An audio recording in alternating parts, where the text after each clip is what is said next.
I am Thomas. I hope all is well.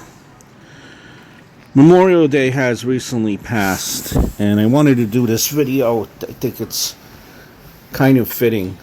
There were many heroes that day. Speaking of September 11th, the attacks on America, the attacks on the World Trade Center, everyone knew where they were at that point. I am near the vicinity of the World Trade Center, but I'm walking towards the South Street Seaport and visiting the current home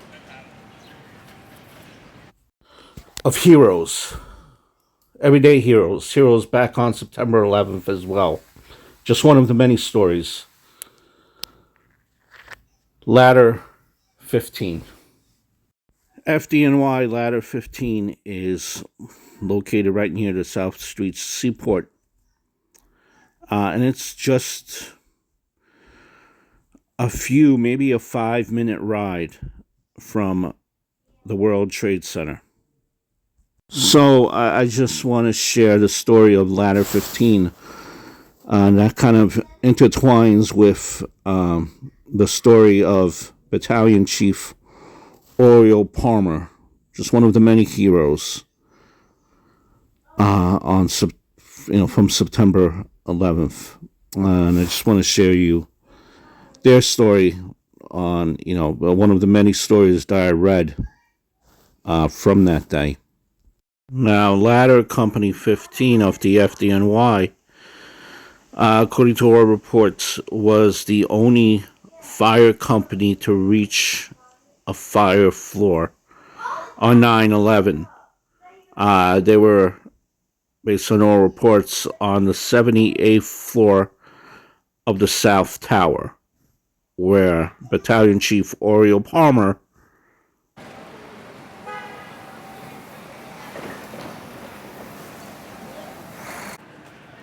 we had just passed the World Trade Center. As I just stopped there, I will put the clip of the World Trade Center here in my video as I edit it and as I move along. But that's where they were with Battalion Chief Oriole Palmer and his crew.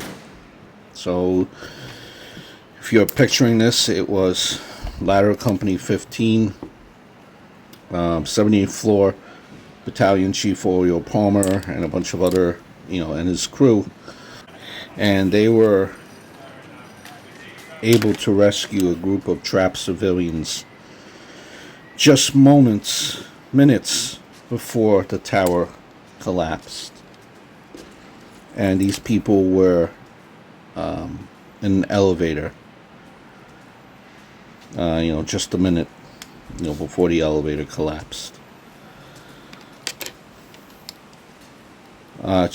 Chief Palmer, reported that there were numerous 1045 Code 1s victims on the 78th floor.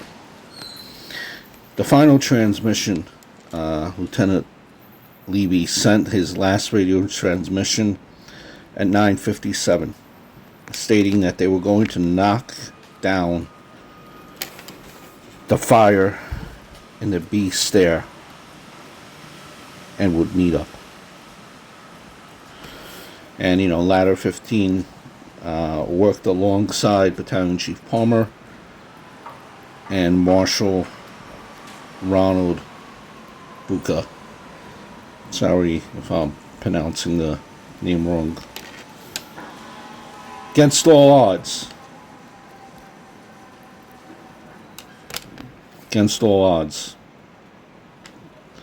All that hard work to manage to reach the 78th floor. If they would have just had more time.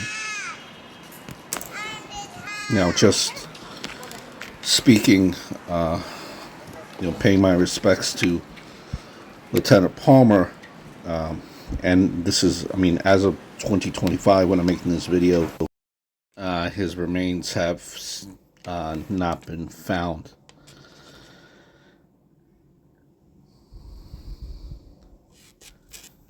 So Chief Palmer joined the NY FD, the New York Fire Department, eventually became battalion chief of FDNY's Battalion Number 7. The reporter Michael Daly, quote, "The 45-year-old Palmer was one of the department's rising stars, renowned for his smarts and nerve and decency, as well as his physical fitness." Palmer was the first FDNY member to be awarded the department's Physical Fitness Award 5 times. A beast of a man, physically fit. And, footage of Chief Palmer was used in CBS's film 9/11 and later in the HBO film In Memoriam, New York City, 9/11. So you've seen his face below, around, and as you can see his face in this video below currently. Reports, we know that American Airlines Flight 11 struck the North Tower at 8:46. And Chief Palmer, he helped organize the operations there.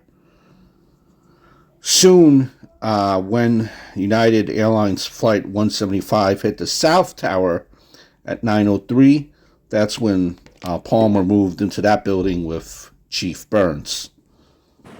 Now, although most elevators had been rendered non-operational, Palmer, who was well-versed in elevators, he managed to get a freight elevator to bring him and several members of Ladder 15 partway up the building to the 41st floor, halfway to the impact zone, which spanned the 77th to the 85th floors.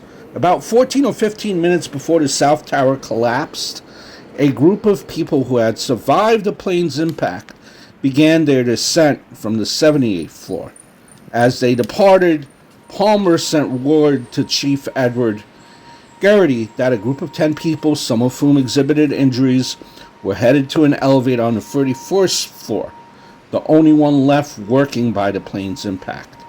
However, on the last trip down, the car became stuck in the shaft. Inside the elevator was a Ladder 15 firefighter who reported that he was trying to break open the walls. It's unclear whether the group of 10 had reached that elevator before it left the 34th floor, but those who listened to the tape said it most likely that they had enough time to escape by the elevator or by stairs, and these are the 9/11 tapes of that event.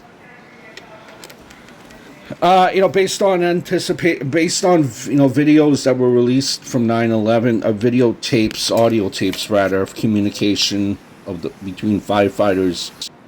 In those communications between the firefighters, no one anticipated the building's collapse.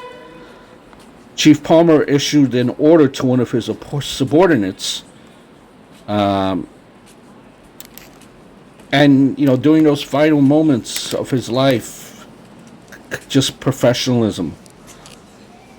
Quote, listening to Palmer and his comrades on their recovered tape, one can hear the urgency of men working at high efficiency, but there was never a hint that the clock was running out on them.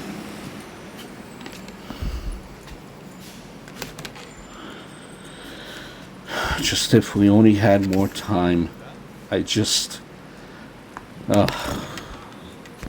9/11 Commission, it carefully analyzed the FDNY radio communication that day. And it reported that the Battalion Chief Palmer was able to maintain radio communication that worked well with the senior chief in the lobby of the South Tower during the first 15 minutes of his ascent. A message from World Trade Center security office that the impact was on the 78th floor was relayed to Palmer, and he decided to try to take his team to that level. Beginning at 9:21 a.m., Palmer was no longer able to reach the lobby command post, but his transmissions were recorded and analyzed. Later, he reached the 78th floor sky lobby, and his team not far behind him were able to free a group of civilians trapped in an elevator at 9:58. Palmer radioed that the area was open to the 79th floor, well into the impact zone. 1 minute later, at 9:59 a.m., South Tower collapsed, killing everyone inside, including Chief Palmer and FDNY Marshal Ronald Bucca. It's been said about Chief Palmer, quote, an uncommonly brave fire chief who was one of the department's most knowledgeable minds in communications, perished never knowing of warnings of collapsing floors, telephoned by at least 2 callers less than 30 stories above him. Although they lost their lives together, Palmer and his crew had played an indispensable role in assuring calm in the stairwells, assisting the injured, and guiding the evacuees on the lower floors.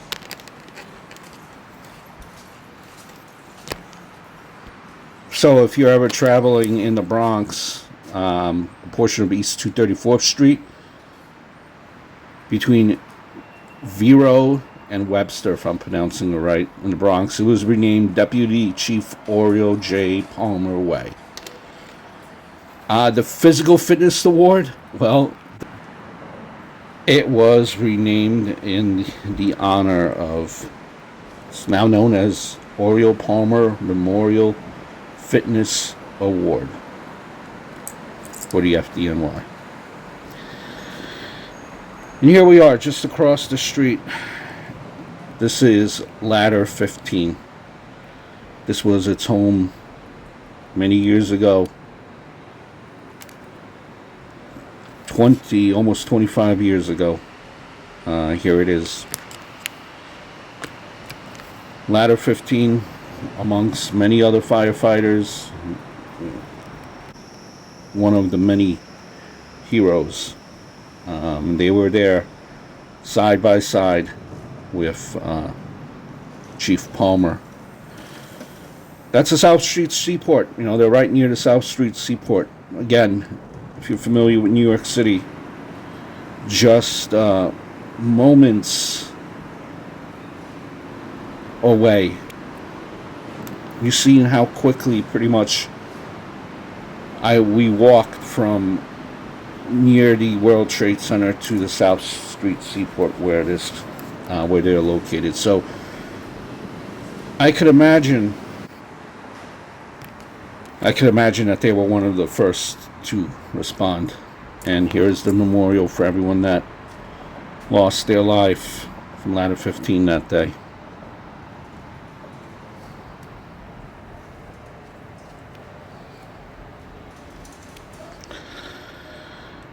Oh, man, everyone knows where they were that day. You know, I was in college, Brooklyn, and I seen all the smoke, people walking over the Brooklyn Bridge. But you know, even like when I seen people walking over the Brooklyn Bridge, like I knew something had happened. I mean, my class was in the college basement, so we didn't hear what was going on. I left class. The school was deserted, and we just kind of seen everything unfold because we were right. St. Francis College was right near the Brooklyn Bridge. People were walking over that bridge. It was probably 10 o'clock when I finished class. I don't think no one knew, and communication and travel and cell phones weren't really a thing back then. And I just remember it was really just surreal, just walking from Brooklyn to Queens, where I lived at the time, and just it's almost like everyone was walking in a zombie state.